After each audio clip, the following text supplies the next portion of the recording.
Hello everyone. तो हम लोग क्लास 6 का साइंस का chapter number 2 components of food कर रहे थे। प्रीवियस वीडियो में हम उसको पूरा कंप्लीट कर चुके हैं। इसके बाद इसकी एक्सरसाइज बचती है, तो इस वीडियो में हम उसको कंप्लीट करेंगे। तो स्टार्ट करते हैं। फर्स्ट क्वेश्चन इसमें है, name the major nutrients in our food. ठीक है, हमने चैप्टर में पढ़े हैं मेजर न्यूट्रिएंट्स हमारे खाने के कौन कौन से होते हैं। ठीक है, न्यूट्रिएंट्स क्या है? ऐसे सब्सटेंसेस जो हमारी बॉडी के लिए बहुत ज़्यादा ज़रूरी है, हमारी बॉडी की ग्रोथ के लिए, मेंटेनेंस के लिए।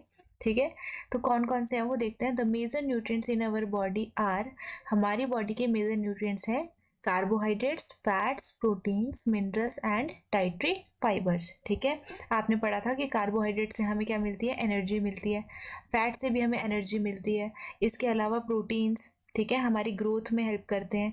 इसके अलावा मिनरल्स हैं, ठीक है, ये भी हमें ग्रो और मेंटेन करने में बॉडी को हेल्प करते हैं। और डाइटरी फाइबर्स, ठीक है, जो क्या है रफेज की तरह हमारी बॉडी में यूज़ होते हैं। रफेज मैं आपको ऑलरेडी करवा चुकी हूँ, आप चैप्टर में देख लीजिए अगर आपको नहीं समझ आ रहा है तो।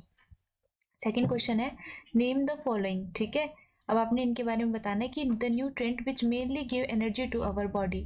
ठीक है, ऐसा न्यूट्रिएंट जो हमारी बॉडी को क्या देता है? एनर्जी देता है। ठीक है, ये देखो आप सारे हमने ऑलरेडी यहाँ डिस्कस किए थे। ठीक है, तो मैंने आपको बताया था कि कार्बोहाइड्रेट्स जो है हमें एनर्जी प्रोवाइड करते हैं। तो यहाँ पर आप लिख सकते हो कार्बोहाइड्रेट्स और इसके साथ फैट्स भी लिख सकते हो।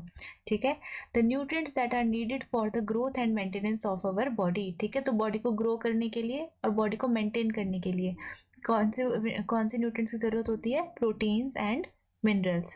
ठीक है, uh vitamin required for maintaining good eyesight. ठीक है, अगर आपको अपनी आईसाइट अच्छी रखनी है, अच्छे से मेंटेन करके रखनी है, तो आप कौन सा विटामिन लोगे? Vitamin A. Okay, a mineral that is required for keeping our bones healthy. ठीक है, ऐसे मिनरल्स जो हमारी बोन्स को हेल्दी रखने में हेल्प करते हैं, तो वो कौन से हैं? कैल्शियम। ठीक है, इसके अलावा name two food each rich in fats, starch, dietary fibre, protein. ठीक है, आपने इनके दो दो एग्जाम्पल देने हैं कि किसके अंदर फैट होता है, किसके अंदर स्टार्च होता है। तो फैट्स कहाँ मिलते हैं? क्रीम और बटर के अंदर। ठीक है, जिसको हम मलाई कहते हैं। ठीक है, और जो हमारा मक्खन होता है उसमें क्या होता है? फैट्स होता है भर भर के। उसके अलावा स्टार्च, स्टार्च कहाँ प्रेजेंट होता है? स्टार्च हमें पता है एक तो राइस में होता है और गेहूं में, वीट। ठीक है, डाइटरी फाइबर्स कहाँ से मिलेंगे? ठीक है, जो हमारे फूड को डाइजेस्ट करने में हेल्प करते हैं, कहाँ से मिलेंगे? Whole grains. ठीक है, जो हमारा अनाज होता है, रोटी, जो चावल, सब कुछ। ठीक है, और रॉ वेजिटेबल्स यानी कि जो हमारे कच्ची जो हमारी सब्जियां होती है। उसके अलावा प्रोटीन्स कहाँ से मिलेंगे हमें? प्रोटीन्स मिलेंगे दूध से और सोयाबीन। ठीक है, इसके अलावा अब क्या बोल रहे हैं क्वेश्चन फोर्थ में, tick the statement that are correct. आपको उन स्टेटमेंट्स को टिक करना है जो करेक्ट है। ठीक है, तो मैंने यहाँ पे टी और एफ लिख दिया, मतलब जो ट्रू है, जो सही है वहाँ टी लिखा है, जो गलत है वहाँ एफ लिखा है। ये बोल रहे हैं by eating rice alone we can fulfil nutritional requirement of our body, कि सिर्फ और सिर्फ चावल खा के हम लोग क्या है अपनी बॉडी की न्यूट्रिशनल रिक्वायरमेंट, मतलब जिन न्यूट्रिएंट्स की हमें ज़रूरत है उसको पूरा कर सकते हैं। तो ये बिल्कुल गलत है, फॉल्स। ठीक है, नहीं कर सकते, क्योंकि हमें क्या है अलग अलग न्यूट्रिएंट्स को लेने के लिए अलग अलग तरह के खाने की ज़रूरत पड़ती है। Deficiency disease can be prevented by eating a balance diet.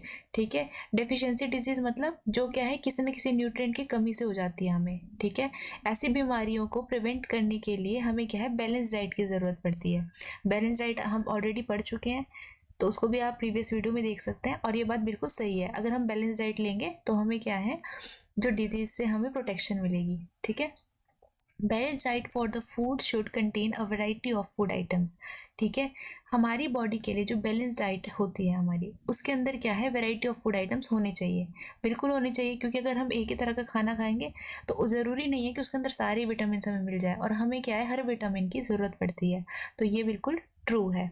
ठीक है, meat alone is sufficient to provide all nutrients to our body. ये क्या कह रहे हैं कि सिर्फ मीट खाने से या फिर जो मीट है वो सफिशिएंट है, काफ़ी है हमारी बॉडी को सारे न्यूट्रिएंट्स देने के लिए। तो ये बिल्कुल गलत है, फॉल्स। ओके, इसके अलावा आता है fill in the blanks. First fill in the blank बोल रहा है, dash is caused by the deficiency of vitamin D. Vitamin D की कमी से कौन सी बीमारी होती है बताओ? तो यहाँ पर क्या होता है? रिकेट्स। ठीक है, सारी हम यहाँ पर जो सारी डिजीज हैं वो भी ऑलरेडी डिस्कस कर चुके हैं। ठीक है, तो रिकेट्स किसकी कमी से होता है? विटामिन डी की। Deficiency of dash causes a disease, किसकी कमी से क्या है हमें बेरी नाम की डिजीज हो जाती है? तो वो होती है विटामिन बी की कमी से। और विटामिन बी में भी कौन सा? Vitamin B 1। ठीक है। Deficiency of vitamin C causes a disease known as, vitamin C की कमी से हमें कौन सी बीमारी होती है, स्कर्वी। ठीक है।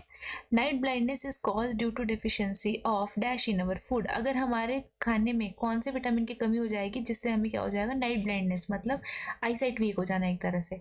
ठीक है, तो क्या होगा, विटामिन ए। ठीक है। विटामिन ए, अगर आपको अपने आइज को मेंटेन करना है तो आपको विटामिन ए लेना पड़ेगा, लेकिन अगर आपकी बॉडी में विटामिन ए की कमी हो गई तो आपको नाइट ब्लाइंडनेस हो जाएगी। ठीक है। तो ये थी इसकी पूरी एक्सरसाइज। इसके अलावा आपको कोई डाउट हो तो आप लोग कमेंट में पूछिए। Thank you.